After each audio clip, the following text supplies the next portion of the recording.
হঠাৎ টাকার দরকার পড়লে একটা কুইক লোন তো খুব আকর্ষক মনে হয়, তাই না? কিন্তু এর আসল দামটা কত?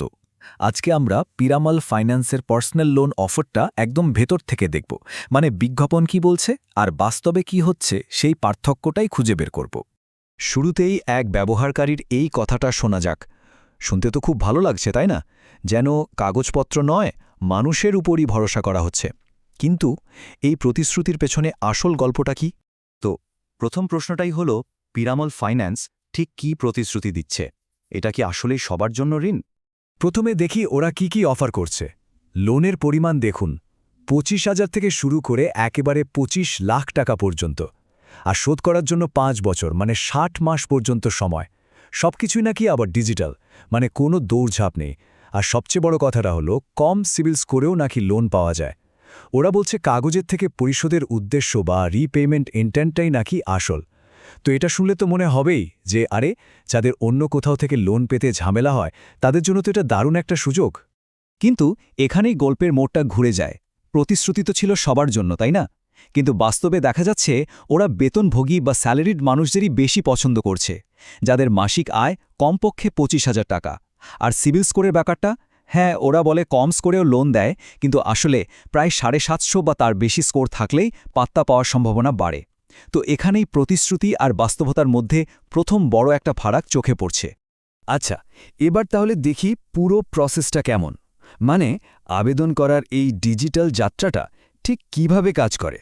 দেখুন, প্রসেসটা কিন্তু সত্যিই খুব সোজা। মাত্র 6টা স্টেপ আর সবই ডিজিটাল। প্রথমে আপনার মোবাইল নম্বর, কত টাকা লোন চান আর কি চাকরি করেন সেটা দিতে হবে। তারপর আপনার প্যান কার্ডের ডিটেলস দিলেই সিভিল চেক হয়ে যাবে। 3 নম্বর ধাপে আধার ওটিপি আর একটা সেলফি, ব্যাস কেওয়াইসি কমপ্লিট। এরপর শুধু 3 মাসের ব্যাংক স্টেটমেন্ট আপলোড করতে হবে, আর তারপরেই স্ক্রিনে লোনের অফার। মানে পুরো ব্যাপারটা খুবই সহজ আর ঝঞ্ঝাটহীন মনে হচ্ছে। হ্যাঁ, আর শেষ কাজটা হলো অটো রিপেমেন্ট সেটআপ করা। মানে ডেবিট কার্ড বা নেট ব্যাংকিং দিয়ে ইএমআই কাটার ব্যবস্থা করে দেওয়া। এটা হয়ে গেলেই টাকা সরাসরি আপনার ব্যাংক অ্যাকাউন্টে চলে আসবে। ব্যাস, প্রক্রিয়া শেষ। এতক্ষণ তো সুবিধা আর প্রসেসের কথা বললাম, কিন্তু এখন আসছি সবচেয়ে জরুরি প্রশ্নে। এই লোনের আসল দামটা কত? মানে সুদের হারটা ঠিক কী রকম? দেখুন, বিজ্ঞাপনে কিন্তু খুব সুন্দর করে লেখা থাকে, সুদের হার শুরু হচ্ছে মাত্র 12% থেকে। কিন্তু প্রশ্নটা হলো, এই শুরু হচ্ছে কথাটা কতটা সত্যি? সাধারণ মানুষ যখন লোন নিতে যাচ্ছে তখন তাদের ঠিক কত সুদ দিতে হচ্ছে?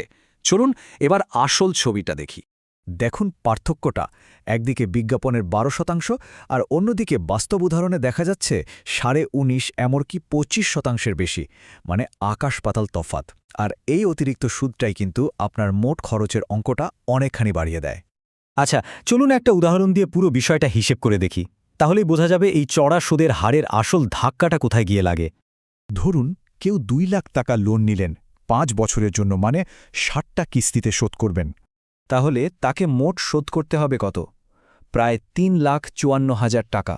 ভাবা যায়, 2 লাখ টাকার লোনের জন্য ফেরত দিতে হচ্ছে 3.5 লাখেরও বেশি।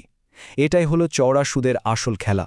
এই চার্টটা দেখুন, আসল লোন ছিল 2 লাখ টাকা, আর শুধু সুদই দিতে হচ্ছে 1.5 লাখ টাকার বেশি। তার মানে আপনি যা ধার করছেন তার প্রায় 77% শুধু সুদ হিসেবে ফেরত দিচ্ছেন। ব্যাপারটা কিন্তু বেশ ভাবার মতো। তাহলে শেষ পর্যন্ত কি দাঁড়ালো? একদিকে সুবিধে আর অন্যদিকে খরচ। আসুন দুটো দিকই একবার পাশাপাশি রেখে দেখি। দেখুন, ভালো দিক অবশ্যই আছে। প্রসেসটা খুব ফাস্ট, পুরোটাই ডিজিটাল, 5 বছর পর্যন্ত সময় পাওয়া যায়। আর যাদের অন্য কোথাও থেকে লোন পেতে খুব সমস্যা, তাদের জন্য এটা একটা রাস্তা খুলে দেয়। কিন্তু উল্টো দিকে বিজ্ঞাপনে যা বলা হয় তার থেকে সুদের হার অনেক বেশি, ফলে মোট যে টাকাটা ফেরত দিতে হয় সেটা অমচুম বেশি। আর সত্যি বলতে, স্যালারিড না হলে লোন পাওয়াটাও কিন্তু বেশ কঠিন। আরেকজন ব্যবহারকারীর একটা কথা আমার খুব ভালো লেগেছে। উনি বলছেন, এই লোনটা আসলে খুব দামি। যদি আর কোনো রাস্তায় খোলা না থাকে, একদম শেষ উপায় হিসেবে এটা ভাবা যেতে পারে। তাহলে শেষ প্রশ্নটা কিন্তু এটাই, খুব সহজে টাকা পাওয়ার সুবিধেটা কি এত বেশি দাম দেওয়ার যোগ্য? এই সিদ্ধান্তটা নেওয়ার আগে কিন্তু নিজের পকেটের অবস্থা আর অন্য কোনো বিকল্প আছে কিনা সেটা ভাবাটা খুব দরকার।